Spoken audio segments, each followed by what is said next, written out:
Hello tout le monde, Irvine Félix ici, j'espère que vous allez bien. On est le dimanche 26 mars, il reste 54 jours avant la compétition. Et je crois que je suis officiellement skinny, vous avez vu la pesée sur la balance ce matin. New low, 83,1 kg. Je perds tout, je fonds littéralement. Je perds tellement rapidement, c'est sur le 20 mai, je suis à coton-tige. Et le pire, je pense pas que ce soit une bonne idée, mais c'est que plus je fonds, plus je mets du oversize. Double XL. Vraiment, j'ai jamais fait de muscu. En fait, c'est un prank, j'ai jamais fait de muscu. Mais bon, je me rassure avec des abdos qui sont bien présents.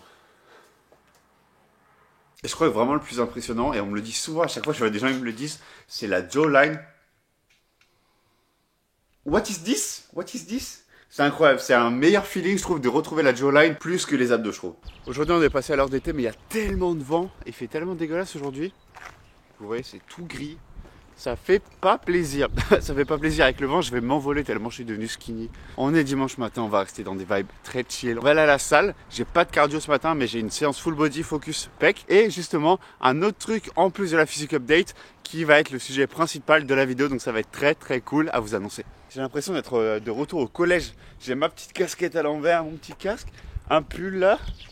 Et un énorme sac en mode Eastpak avec tous les livres dedans. Là, t'es là, tu faisais ton poids de corps c'était 20 kg. Et tu devais porter 20 kg de sac. C'était terrible. En fait, tu faisais déjà des entraînements lestés à cette époque. Hein. La petite Audi R8, comme vous pouvez le voir. Ils ont un peu changé le modèle, ne vous inquiétez pas. C'est une petite Audi R8. Elle est sympatoche. Hein. Franchement, elle va jusqu'à 3 km/h. Ça fait plaisir. Piège en cuir rembourré, chauffant, évidemment. Coup dur l'épave. Là, j'ai trouvé un setup dans la voiture. Ça va être incroyable. Et j'ai du coup attaché le trépied à la porte. C'est pas mal, hein, ça tient bien. Let's go. Et je vais vous mettre quelques secondes de mon son préféré. All time, vraiment top 1 de tous les sons possibles. Dites-moi si vous connaissez.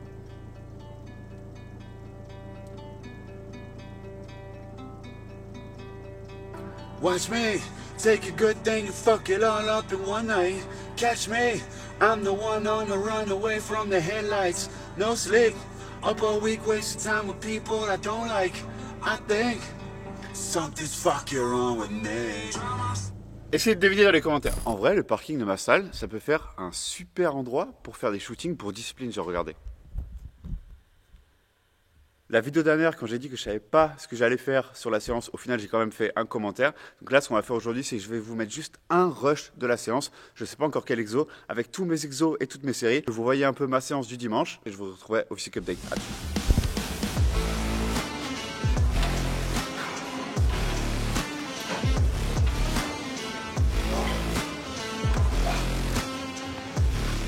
Physique Update à 54 jours de la compétition.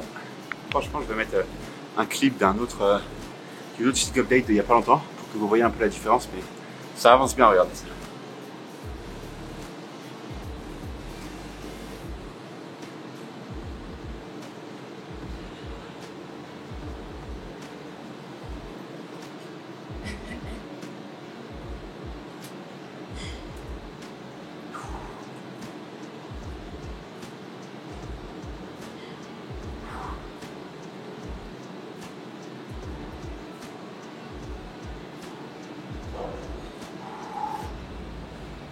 Qui commence à bien apparaître. C'est une bonne séance, c'est une bonne semaine d'entraînement, il faut pas mal de progrès. Je vais aller poser maintenant parce que c'est le sujet de la vidéo aujourd'hui. Bon, mon arme secrète pour ma première compétition de bodybuilding, c'est la clenbuterol, le trenbolone, la testostérone. Évidemment, je rigole, mon arme secrète, ça va être le posing. Et justement, je viens d'investir dans une formation super complète, spécialisée dans le posing de Men's Physique. Et elle est faite par un coach qui est super chaud et deux de ses potes qui sont champions de France de bodybuilding dans la catégorie justement Men's Physique. Mais avant de parler de ça, ça ressemble à quoi le posing de Men's Physique? Idéalement, c'est ça.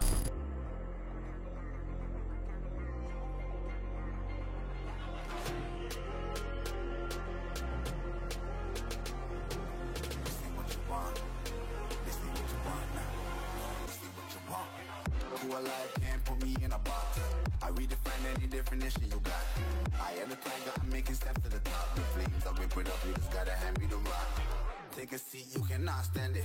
All I know the flow harder than a scotch bonnet. Don't try studying me, you cannot manage. This ain't what you want, bitch, I'm a fucking phenomenon.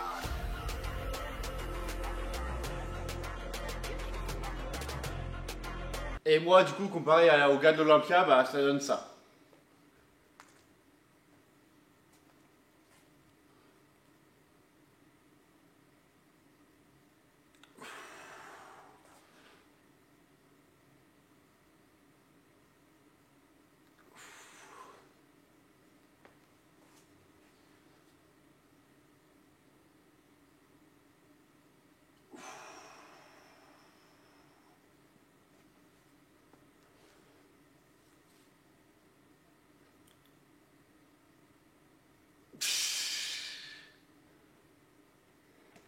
Donc clairement, il y a beaucoup de choses à travailler. Ma prestance sur scène, ma confiance, les transitions aussi qui sont pas du tout. Et même, tu vois, le fait de contracter tous les muscles en même temps, en tout cas les muscles qu'il faut contracter en men's physique. Donc tu as principalement les lats, les épaules doivent être assez relax et les abdos. Donc tout le temps être comme ça.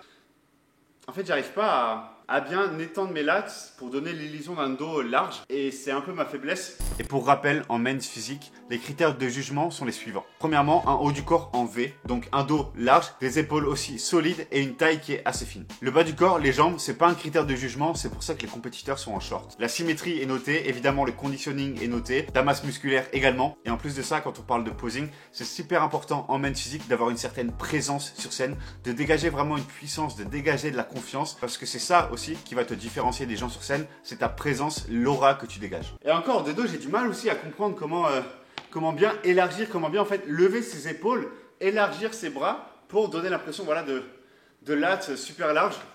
Et ça se trouve, j'ai pas de dos, hein.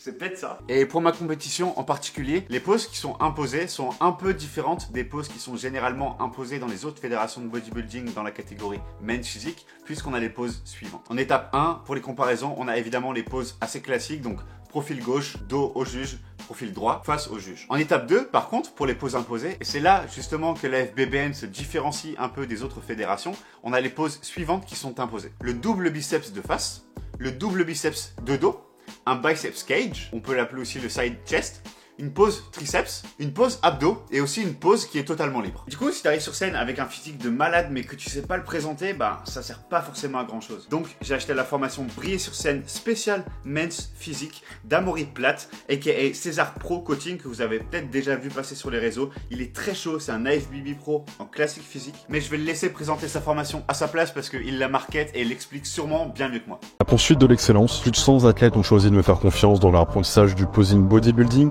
et classique physique grâce à ma formation Briller sur scène, sortie en décembre 2022. Et aujourd'hui, c'est au tour des men's physiques de briller. C'est pourquoi j'ai conçu, en collaboration avec 2 champions de cette catégorie, une nouvelle édition de Briller sur scène, dénommée l'art du posing en men's physique. Cette formation est donc composée de 9 modules vidéo inédits, riches d'informations, le tout ne dépassant pas les 1h30 car, comme d'habitude, ici on va droit aux vrais conseils et aux bonnes informations. Pour m'épauler, j'ai avec moi 2 champions men's physique internationaux et spécialistes du posing. Romain Beuret, 6 fois champion men's physique au niveau national et international, ainsi que Cosmin Farkas, septuple champion men's physique au niveau national et international, ainsi que 3 fois champion de France. Et évidemment moi-même, Amaury Platt, IFBB Pro. Une fois de plus, je n'ai rien laissé au hasard pour parfaire toutes vos prestations scéniques, et chaque champion vous le dira, négliger les détails, c'est s'éloigner de la victoire. J'ai grave hâte d'ouvrir la formation, ça avec des gars qui sont super sérieux et qui sont super chauds. Enfin, t'as des champions, des quadriceps, tube champions de men's physique. Donc, je crois qu'il y a 1h30 de cours. Donc, ça va être trop cool, j'ai trop hâte. Et c'est vraiment l'investissement que je devais faire parce que je peux pas dire que je fais une compète sans investir. Déjà, je me coach tout seul. Donc, ça, c'est pas un problème parce que je sais ce que je fais. Mais c'est une source de stress en plus. Mais je veux être sûr d'arriver avec un physique qui est bon et de savoir le présenter. Donc c'est pour ça que j'ai pris cette formation-là de posing. Et je pense que ce que je ferais, 1 à 2 weeks out, je prendrais un cours, soit avec Amaury Platt ou son client justement qui est champion et qui participe à la formation, pour parfaire un peu la routine, voir ce qui ne va pas, toucher les derniers petits détails qui vont me permettre de faire la différence sur scène. Et en termes d'entraînement de posing, déjà ce sera tous les matins. Je vais me faire minimum 20-30 minutes par jour jusqu'à la fin de la compétition. Et sur la fin de la compétition, à chaque séance, vraiment je ferai une répétition de la scène. Et donc je vous ferai des updates au fur et à mesure, évidemment des vidéos sur comment le posing se passe, comment ça s'améliore. Et Amaury, si tu passes par là, merci à fond, tu gères de ouf. C'est en transition les gars, on passe au goûter. On a quoi? Je vous ai jamais montré mon goûter, mais qu'est-ce qu'on a? Tous les jours, que ce soit un jour normal ou un jour low, je prends 450 g de fromage blanc, donc c'est ce qu'on a ici avec 15 g de whey pour ajouter de la prot, et j'ai des galettes de riz complètes sur lesquelles je mets du peanut butter. Donc ça c'est un petit kiff que j'ai dans la journée. 2 galettes, et sur chaque galette je mets 15 g de peanut butter. Et c'est peu, mais c'est un régal. Et vous vous dites sûrement pourquoi il pèse le beurre de cacahuète comme ça, ce con. Eh ben c'est assez facile, c'est que... Merde, j'ai cassé ma galette, c'est pas grave. C'est plus simple de peser ton beurre de cacahuète en mettant ton pot sur la balance, tu la terres à 0, et ensuite tu fais en négatif, donc pour mettre 30 grammes, t'attends qu'il y ait moins 30 sur la balance. Comme ça t'évite de en mettre trop et de devoir remettre dans le pot ensuite. T'as juste à chaque fois prendre Et au fur et à mesure, tu sais exactement combien tu mets sur tes aliments ou sur tes ingrédients. Moi, c'est comme ça que je fais tout le temps. C'est pratique, dites-moi comment vous faites. Mais en tout cas, moi, c'est comme ça que je procède. C'est pas incroyable, mais croyez-moi, c'est bon. Première cuillère, meilleure cuillère. Bon, moi sur ce, je vais vous laisser. Je vais goûter, j'ai trop faim. J'espère que la vidéo vous a plu, dites-moi dans les commentaires si elle vous plaît. Si ce n'est pas déjà fait, lâche un like sur la vidéo. On a route pour atteindre les 1000 abonnés cette année, je sais qu'on va y arriver avant que je monte sur scène le 20 mai 2023 au Natural Show du Perrin en Yvelines. Il nous reste 54 jours, donc let's fucking go. On se voit à la prochaine vidéo et surtout n'oubliez pas, exploitez votre potentiel. Peace!